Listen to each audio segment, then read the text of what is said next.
Hey everyone, Roadbreach here, and today we're talking about Transformers 1. There were a few things that this movie had that I feel could have been in the way of it being good, namely Josh Cooley being director, because he was also the director of Toy Story 4, which does not hold up under scrutiny. However, all those worries were dashed when I was treated to the actual movie. First off, the visuals. The visuals of this movie were described as breathtaking and beautiful in an article that I saw one time, which I can't find it in me to argue with. Despite being a planet made of rock and metal for the most part, many of the movie's important locations are very pretty, and remind me a lot of Blue Sky's robots. Iacon in particular has lots of nice looking mechanical greeble detail that permeates the city, and the surface of the planet has some plant life as well as some wildlife like the deer. The character designs are pretty good. They're a good balance between grounded and realistic, and cartoony and stylized. The slim physiques are probably not the easiest to make toys for, but they at least look pretty cool. And the faces are very reminiscent of the G1 faces that we've seen for decades. The movie uses plenty of familiar characters to fill the background,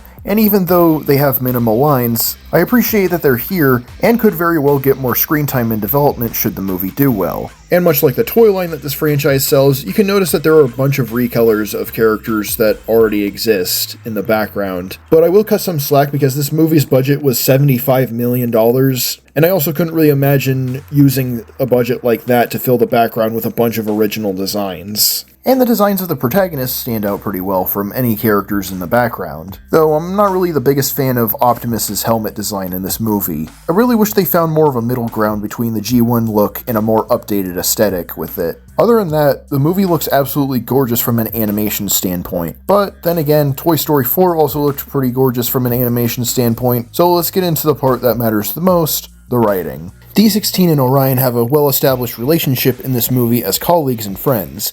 D16 prefers to stick to protocol even if the miners aren't given the respect they're due, but Orion believes that they can be more than lowly worker bots and wants to find the matrix of leadership for a reason I'll get into later. B127 is the comic relief who works in waste management and hasn't been able to leave level 50 for a long time and not having anyone to talk to. He does annoy the others, but they don't make him overbearing to where he starts annoying the audience. And Alita is Orion and D16's manager, who doesn't like how Orion does things on his own, like saving Jazz from getting crushed by the collapsing cave. The plot is about Cybertron running out of energon due to the absence of the matrix of leadership, so many Cybertronians are forced to mine it from within the planet's mines. The bots who are sent to work in the mines aren't given the respect they deserve and are mocked because they don't have cogs and can't transform. So the movie has themes of management abusing the working class because they believe nothing bad will come to them if they do so. And it also has themes of how we're able to shape the future if we're just given a push. Now, I'm not as deeply entrenched into this franchise as some other people, but as somebody who's been with this franchise for a while, it's clear that plenty of things have been changed for this particular iteration. First off, Starscream used to be captain of Iacon's Royal Guard, but him and his men were exiled and want to get revenge on a certain person. Secondly, Arachnid is here, and she is Sentinel's second-in-command. Thirdly, D16 was actually a gladiator in many other iterations, but here he's a worker bot much like Orion.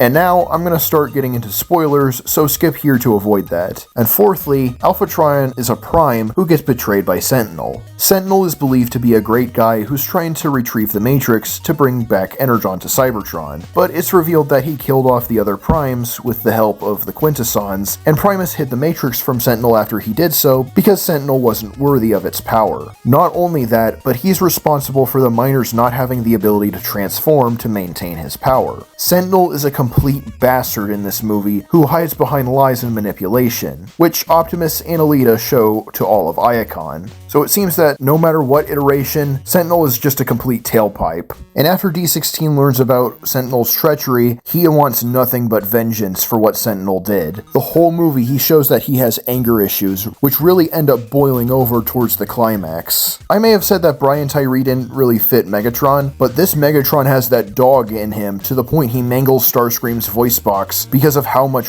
anger he has in his spark. But Optimus doesn't want Sentinel dead, no matter how terrible Sentinel may have been. This is what ends up driving them apart, and it's what ends up getting him the matrix of leadership because he truly embodied the noble aspects of a Prime, and it hurts seeing D16 and Orion get ripped apart after the movie shows how close they were. Now, I just laid a lot of praise onto this movie, but I feel I should also be somewhat critical as well. One thing that stuck with me that I feel was hypocritical is how D16 believes having power over others is wrong, but ends up getting power himself over other bots as leader of the Decepticons. Seems like that part could have been done a little better. Anyway, time for more things that I like. Like the action. The fight scenes are excellent.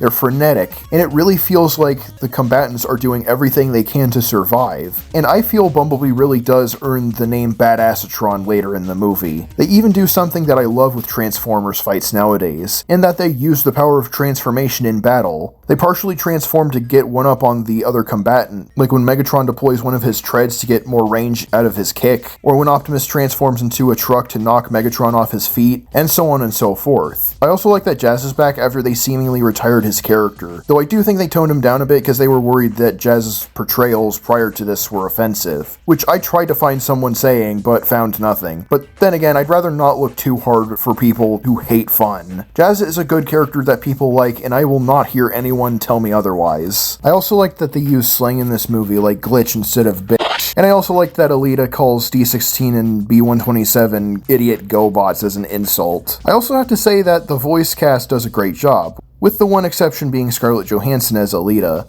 especially when she screams. Like, more scream, damn it!